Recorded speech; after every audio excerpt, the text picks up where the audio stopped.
Welcome back. With us live over the phone is Dr. Amany Houla, and she is a prominent member in civil society and head of an Egyptian Center for Community Service. Good morning, Dr. Houla. Good morning. How are you doing?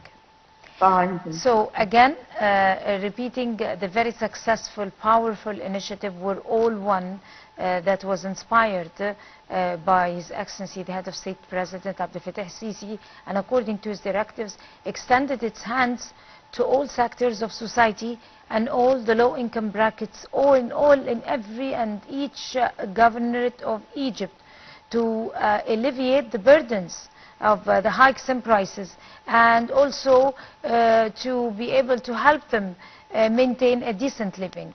So if you would like to start off with focusing over this particular initiative. Actually, we have some habits during the holy month of Ramadan, which some of them are relatively negative, starting in consumption of food supply, affecting the market and rising the prices accordingly. So this problem, the efforts of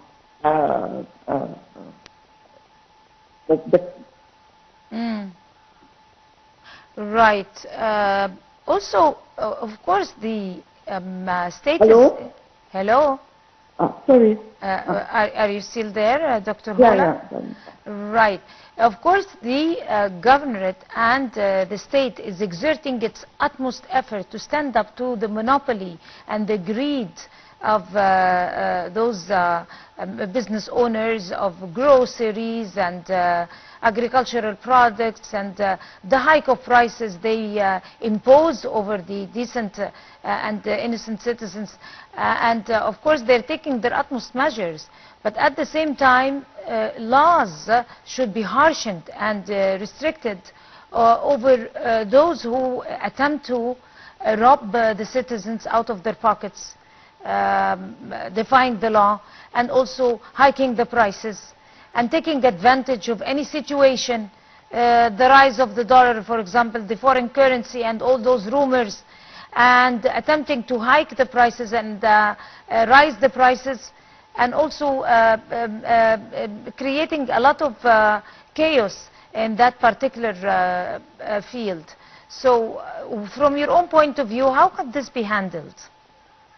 They are using very smart ways to control the market and to prevent this case by two parallel lines. First one is by supervision of the market, which is so difficult, of course, with the rush of people in different areas. But the second parallel line, which is very smart, is by supplying in different areas, especially in the remote areas, and the supply chains of the initiative Al-Muwatin Awalan, to help people to reach their needs without making difficulties between the prices, as they are already having a good price in the market. So according to that, the people who are trying to rise the prices will suffer from this point, and they will start to decrease their prices because they will not find enough power to buy from them. That's true. So how does civil society, people like you and other organizations and activists and all that, how does the civil society support national initiatives like We're All One, Takaful and Karama, Solidarity and Dignity Program, also Decent Life Initiative? Those are all very powerful initiatives, but still they are in the dire need for other citizens, for other people like you who are supposed to give a hand and have a lot of knowledge about the needs of different brackets of society.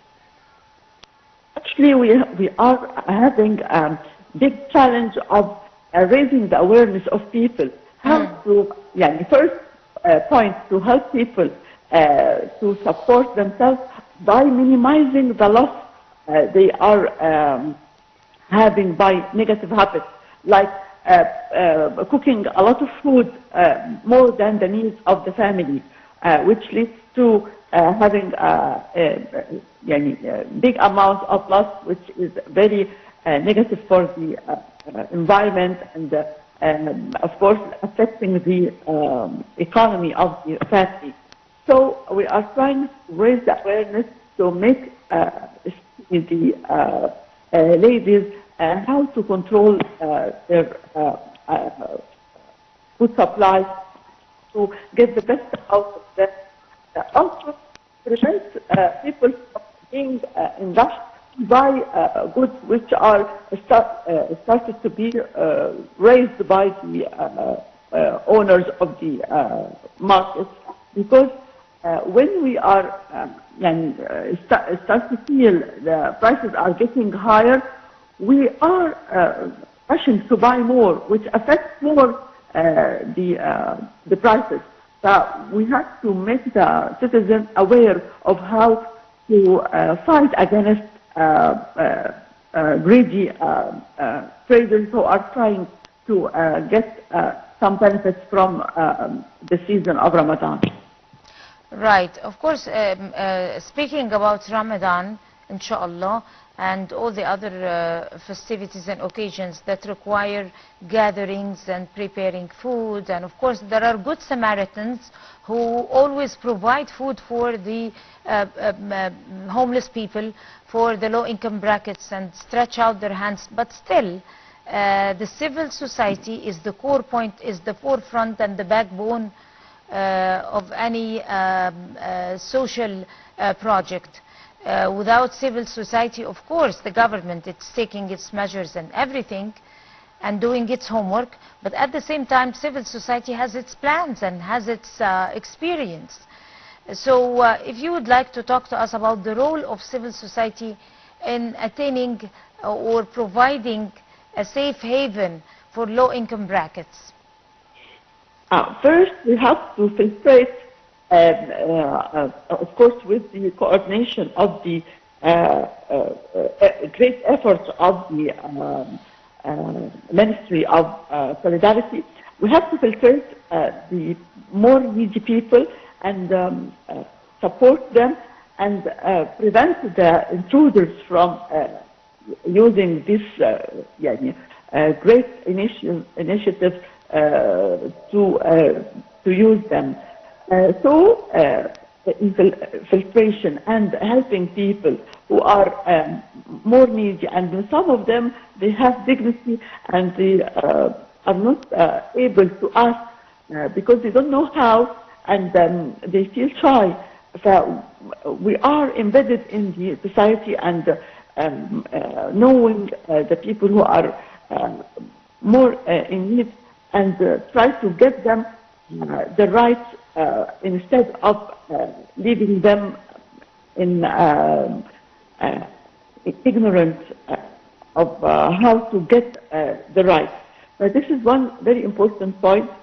Also, increasing the awareness of the people of what they can do during the season of Ramadan, and distributing efforts in coordination with different organizations instead of working in isolated islands, helping in achieving more justice in distributing. Right. Of course, كلنا واحد, or we're all one initiative is a very important initiative that was taken, not in the sense that it's providing a good living for the low-income brackets like we earlier said, but also because it has succeeded in engaging more than one sector, even ministries that has never been involved in that in social work before, like the Ministry of Interior, for example. We're all one is solely provided by the Ministry of Interior and also supported by the civil society and directed by the Egyptian administration according to directives of the President.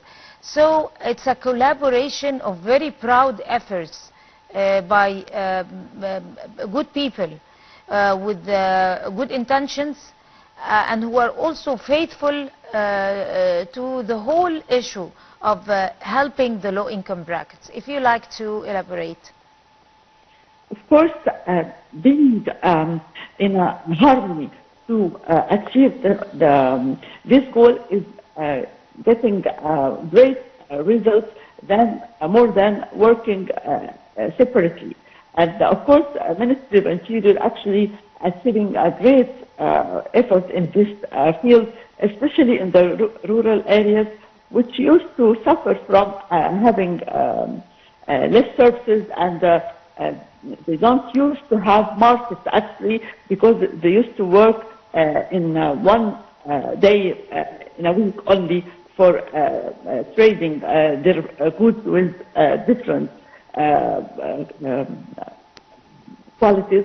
But now they have established markets which provide them with the strategic supplies all the week, not only in one day, as you know, in the Egyptian villages have this system through all the previous decades. When you need anything out of this day of the market, you will not find at all. You have to wait for the next week. But now it's provided all the week, and it makes a big difference in their lifetime. Right. Where do you see other sectors? I mean, from your own perception, as someone with a very good experience in that field of civil society, and given the fact that the President in person is taking a very deep concern in that particular activity of civil work, where do you see other sectors who could stretch out hands to be able to enhance and empower the social work in Egypt? And also, which bracket in society, I mean, is youth? Is also youth eligible to give a hand? I mean, women, like a different bracket of kids at a certain age. I mean, how do you classify that particular activity to be empowered or enforced? Of course, we need all the sectors to participate to achieve our goals, starting from transportation.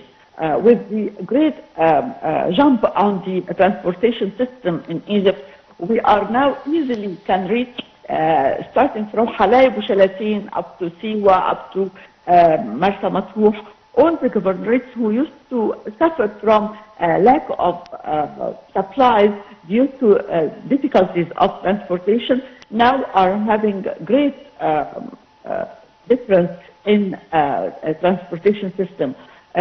Also, communications, using all the great technology to help and to monitor and to understand the needs and tailor the supplies according to the needs of the citizens, making a great difference than the old system, which makes everything is much slower than now.